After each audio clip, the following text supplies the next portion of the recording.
لا إله إلا الله لا إله بسم إلا الله الرحمن الله الرحيم. لا إله اللهم لك الحمد كما ينبغي لجلال وجهك وعظيم سلطانك.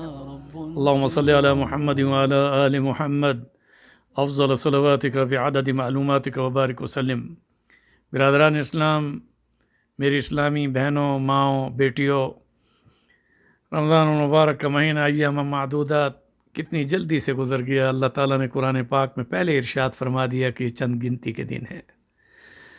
بس چاند نظر آنے کی انتظار تھی کہ رمضان آ رہا ہے. اللہم بلغنا رمضان کی دعائیں ہو رہی تھیں، اور آج 27 رمضان المبارک کی تکمیل کے بعد باقی 2 دن رہ گئے.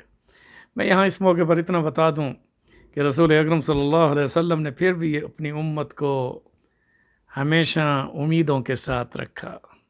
رسالت مآب صلی اللہ علیہ وسلم نے مایوسی کو اپنی امت سے نکالا ہوا ہے. مایوسی نہیں ہونی چاہیے.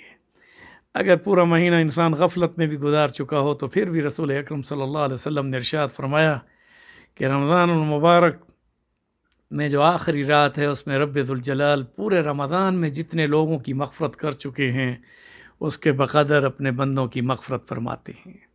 یہ بات ذہن نشین کر لیں کہ صحابہ کرام نے پوچھا یا رسول اللہ صلی اللہ علیہ وسلم کیا وہ لیلۃ القدر کی رات ہے؟ فرمایا نہیں، یہ رمضان کی آخری رات ہے جو مزدور کو مزدوری دی جاتی ہے. اس میں کوئی شک نہیں کہ پورے مہینے میں جس نے روزے رکھے، رات کو قیام اور دن کو صیام، تو ان کو بھی بدلہ ملے گا، مگر مایوس نہیں ہونا چاہیے. لا تقنطوا من رحمت اللہ. انسان آخری وقت میں بھی توبہ طیب ہو جائے اور اللہ تعالیٰ سے آہذاری کر کے کہے کہ میں نے پورا مہینہ رمضان المبارک کا غفلت کے ساتھ گزارا. رب ذوالجلال اب تیری رحمتیں جوش میں ہیں، تو مجھ جیسے گناہ گار کو بھی معاف کر دے. تو اللہ تعالیٰ اپنے اس بندے کی معافی کو قبول فرماتے ہیں. اور یہ رسول اکرم صلی اللہ علیہ وسلم کے ارشاد کہ رمضان کی آخری رات میں اللہ تعالیٰ بندوں کی مغفرت فرماتے ہیں. اس لیے میں یہاں پر یہ بات واضح کر دینا چاہتا ہوں کہ اگر کسی شخص نے پورا قرآن پاک رمضان المبارک میں نہیں پڑھا تو سورۃ اخلاص کو وہ 3 مرتبہ بار بار پڑھے. رب ذوالجلال سورۃ اخلاص 3 بار پڑھنے پر پورے قرآن پاک کا ثواب عطا فرماتے ہیں. قرآن پاک کا حق تھا کہ ہم رمضان المبارک میں اس کو پوری طرح پڑھتے. رسول اکرم صلی اللہ علیہ وسلم نے جبریل امین کو 2 مرتبہ قرآن پاک سنایا اور 2 مرتبہ قرآن پاک سنا. اسی طرح حرمین شریفین میں ختم قرآن تراویح اور قیام میں ہو رہا ہے. پوری دنیا میں جہاں جن مساجد میں جن حفاظ نے تراویح میں، اس کے علاوہ قیام اللیل میں ختم قرآن کیا، میں سب کو مبارکباد پیش کرتا ہوں. مگر امت کے ان لوگوں کو میں اپنے لیے بھی کہ ہم سب تقوی کو اختیار کرتے ہوئے، اللہ سے ڈرتے ہوئے، کم از کم اتنا اہتمام کر لیں ان آخری دنوں میں کہ ہم سورۃ فاتحہ پڑھیں بار بار، کیونکہ وہ قرآن کا متن ہے. سورۃ اخلاص 3 بار پڑھیں. رسول اکرم صلی اللہ علیہ وسلم نے ارشاد فرمایا کہ جو شخص 10 بار سورۃ اخلاص پڑھتا ہے رب ذوالجلال اس کے لیے جنت میں محل بناتے ہیں. اگر سورۃ اخلاص کو 10 بار پڑھیں، اس کے علاوہ بار بار پڑھیں، آیت الکرسی 10 بار پڑھیں، اور اس کے ساتھ ہی کتنی ایسی دعائیں ہیں کہ جن دعاؤں کے کرنے سے اللہ تعالیٰ راضی ہو جاتا ہے. اب دیکھیں فجر کی نماز کے بعد اگر 3 مرتبہ انسان یہ کہہ دے رضیت باللہ ربا وبالاسلام دینا وبمحمد رسولا ونبیا صلی اللہ علیہ وسلم، یہ کلمات زبان پر کتنے ہلکے ہیں. رضیت باللہ ربا، میں اللہ تعالیٰ کے رب ہونے پر راضی ہوں. وبالاسلام دینا، اور اسلام، دین اسلام، میرا مذہب اسلام ہے، اس پر راضی ہوں. وبمحمد رسولا ونبیا، اور میرے پیارے نبی اور رسول حضرت محمد رسول اللہ صلی اللہ علیہ وسلم ہیں، میں ان کے نبی اور رسول ہونے پر راضی ہوں.